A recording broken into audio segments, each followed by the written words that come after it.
Hi, I'm Kirsten Johansson. I'm here today at the Global Climate March in Austin. I'm one of the organizers, and today we are marching and rallying in solidarity with the 2,500 communities around the world, hundreds of thousands of people in 150 countries, to say that we need a fossil-free future and climate justice.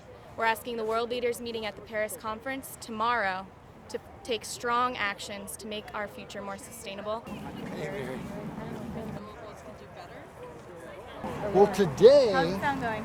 is Global Climate March Day. There are people all around my favorite planet, the Earth, because that's where I keep my stuff, who are marching and demonstrating and celebrating and playing music to send a message to all the world leaders in Paris, France, that we want some enforceable agreements on climate change, because this could be our last chance before it gets really, really, really bad if we wait until the next global meeting on this. It needs to happen now.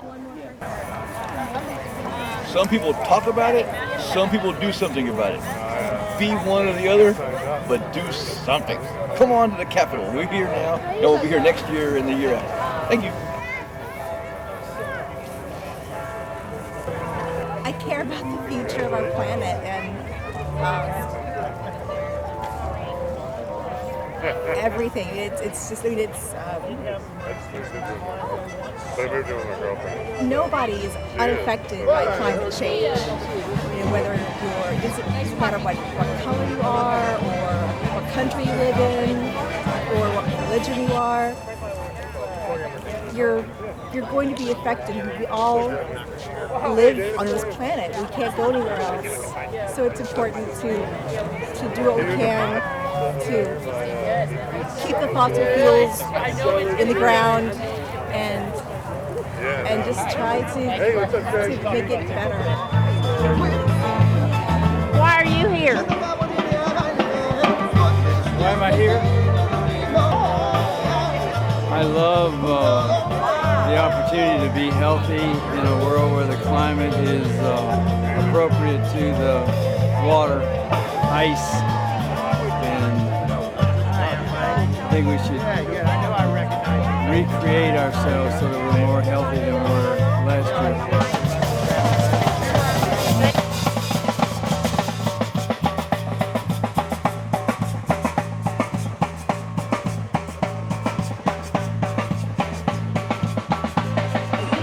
Here from the Emerson UU Church in Houston, demanding climate justice. So justice, what does justice mean? What does that mean to y'all? Justice for those most impacted by extraction of coal, fracking, natural gas, uranium mining, oil. We are here today to rise above and to speak up and demand climate action as people thousands of miles away in Paris are there negotiating on our behalf. So who better to talk about justice and the principles of environmental justice? None other than my dear friend, Susana Almansab. Good afternoon. First, I want to give thanks to our Mother Earth, to our father sons, to our brothers, our sisters, and to the wind. Who knew that back then when we were honoring all these sacred elements and they called us pagans, that this was a real solution to the problems that we are having today? Those were the alternative energies. Why was the sun so important? Why was the wind so important? Why was the water so important? And why did we have to keep a balance with Mother Earth? And we're here today because those indigenous principles that were so sacred to us have been disrespected and have been stomped on and have been raped. Everything that you can think of has happened to our Mother Earth. And we know that climate change, which in large part is due to fossil emissions, is no exception. And I want to just real quickly go over the 10 principles of climate change and policies that we need here in the United States. Protect and empower vulnerable individuals and communities. Ensure justice transition for workers and communities. Require community participation. Global problems need global solutions. The U.S. must lead. Stop exploration for fossil fuels. Monitor domestic and international carbon markets. Caution in the face of uncertainty. And protect future generations. The greatest impacts of climate change will come in the future. We should take into account the impacts on the future generations in deciding policy today. Our children should have the opportunity for success through the sustainable use of resources. So let's continue to fight this injustice that's happening throughout the planet. Let's continue to protect our Mother Earth, our Father Sun, our winds, and our waters. Omateo.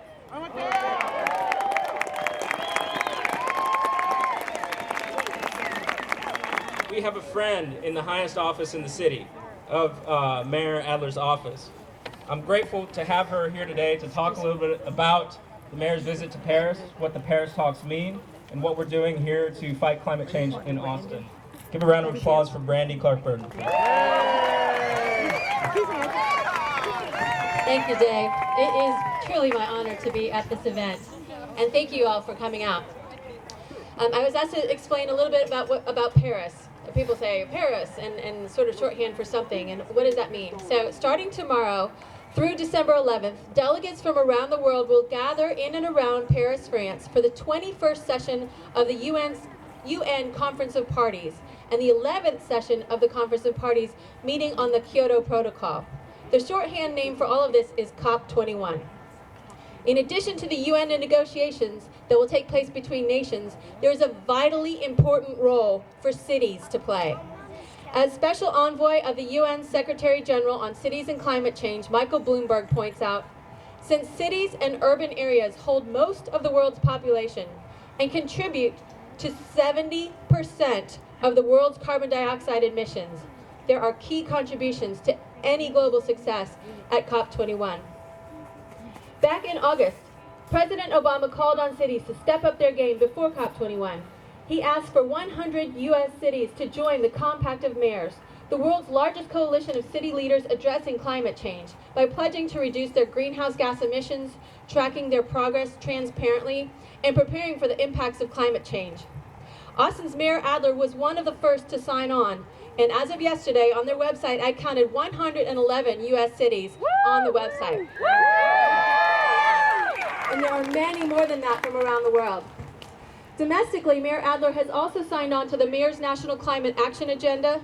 Austin also participates in ICLEI, C40, the U.S. Conference of Mayors Climate Protection Agreement, eco-districts, and more. And we are proud to have one of the largest U.S. delegations going to Paris for COP21.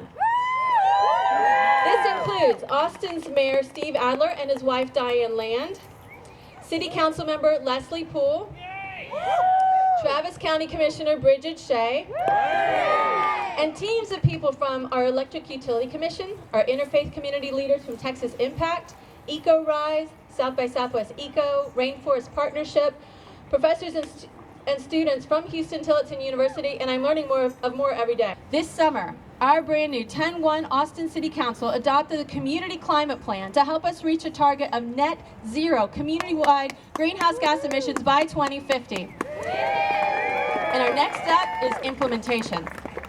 The great challenge of our time and our greatest opportunity is climate change. Amen. And now, the time to act is now. UN Secretary General Ban Ki-moon has said that Paris must mark a decisive and irreversible turning point in the world's collective response to climate change. At no time in history has there been more momentum on this issue. In the background, however, there remains a mostly unspoken concern among stakeholders. Will it be enough? The truth is that 100% compliance with the stated COP21 pledges that countries are indicating they will commit to won't be enough. In fact, it will get us about halfway to keeping the average global temperature from going beyond 2 degrees. The truth is that the Intergovernmental Panel on Climate Change, Union of Concerned Scientists, and other new studies are all indicating that negative emissions, taking CO2 equivalents out of the air, will be necessary to meet that 2-degree goal.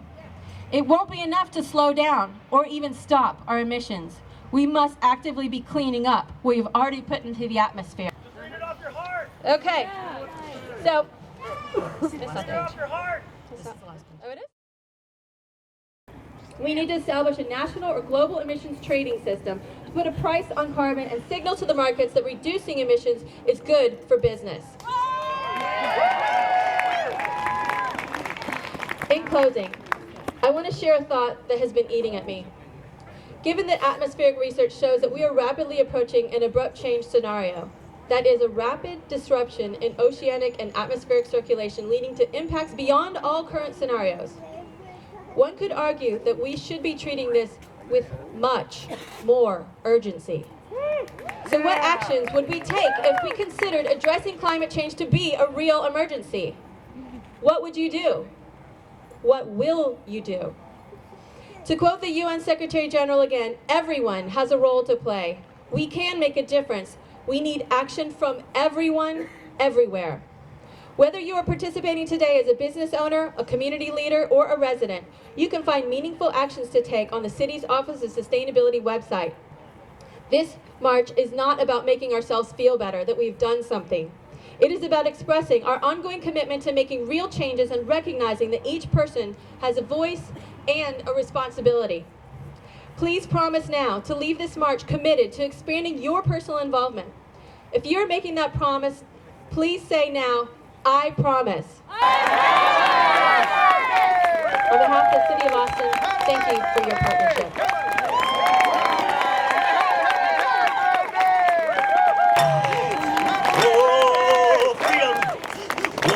Democracy, they are in jeopardy, they need you and me.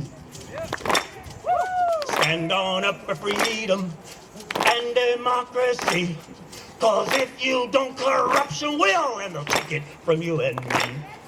Stand up, speak out, save democracy. Stand up, speak out, save democracy, fulfill democracy. Be democracy. Stand on up for freedom. Thank you very much. I love you all for being here.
The mother's power. Power.